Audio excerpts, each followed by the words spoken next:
Oh my goodness! Hi sis! Obe yema cake na naman for today. I-separate natin yung egg yolk sa egg white. Kailangan lang natin ng 2 eggs.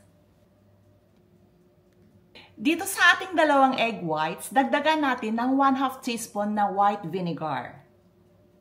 At i-beat natin ito. Once maging foamy na siya, dagdagan natin ng 2 tablespoon white sugar gradually. Bali, kadalawa ko siya binuhos. At patuloy lang natin na i-beat hanggang maging stiff peak. Kagaya niyan. Dito naman sa ating 2 egg yolks, dagdagan natin ng 2 tablespoon sugar. 1/2 cup full cream milk. 2 tablespoon of vegetable oil. 1/2 teaspoon of obe flavor. 1/4 teaspoon of obe powder, obe color. 1/2 teaspoon of baking powder. Pinch of salt. Haluin lang natin ito. Dagdagan natin ng 1/2 cup plain flour or all-purpose flour.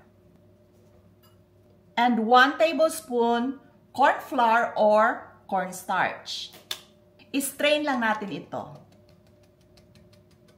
At haluin. Kapag mag-well combine na siya, stop mixing. Kasi hindi siya dapat ma-overmix. Ilagay na natin ang ating meringue. Half muna para ma-loose yung butter natin. Idagdag na natin ang iwan. I-mix natin ito. By folding method. Dahan-dahan. Hanggang sa maging even na yung color niya. Make sure na pati ang bottom ay ma-mix natin para hindi tumigas yung ating chiffon cake. Kapag mag-even na ang color, kagaya nito, stop mixing. Ilagay na natin sa ating baking pan na 8 inches. Taktak natin para ma-release ang bubbles. Maglagay lang tayo ng boiling water sa ating malaking baking pan. At ilagay natin yung ating mixture. Ilagay na natin sa ating preheated oven na 175 degrees Celsius and bake it for 20 minutes. After 20 minutes, ito na po yung ating obe chiffon cake. Habang mainit pa siya, kinukuha ko na siya sa baking pan.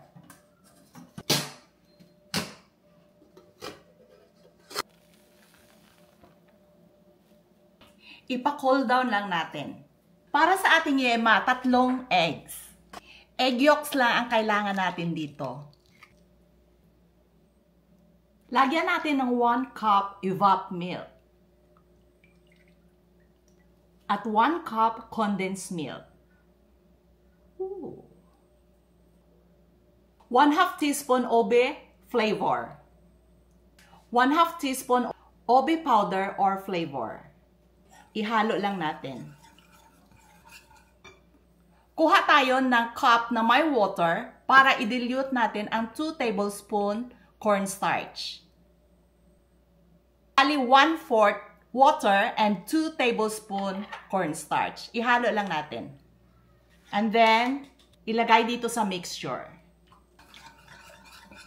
Lutuin na natin sa medium fire. Tuloy-tuloy lang po ang paghalo natin hanggang sa maging sticky na siya or kumulo na siya. Kapag kumulo na siya, kagaya niyan, I-stay pa natin ng 15 seconds para maluto talaga yung ating cornstarch. Kinuha ko na siya sa apoy, ganyan na siya ka-sticky.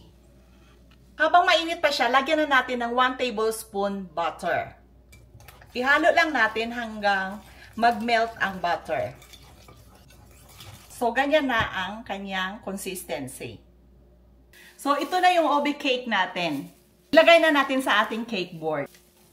1 layer lang talaga ang nagawa ng ating cake. Sinadya ko talaga na 1 layer lang, kaya half mixture. So, ilagay natin dito. Pagkatapos yan, ilagay na natin ang ating yema. I-flat lang natin. Ayan. Sarap!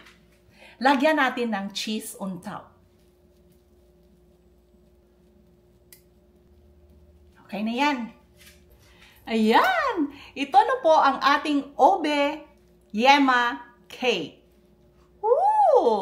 Tikman na natin. Wow! So soft! Wow!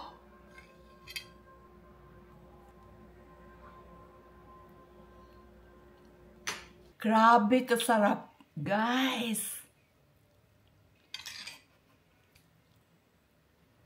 Grabe ka soft ang chiffon cake.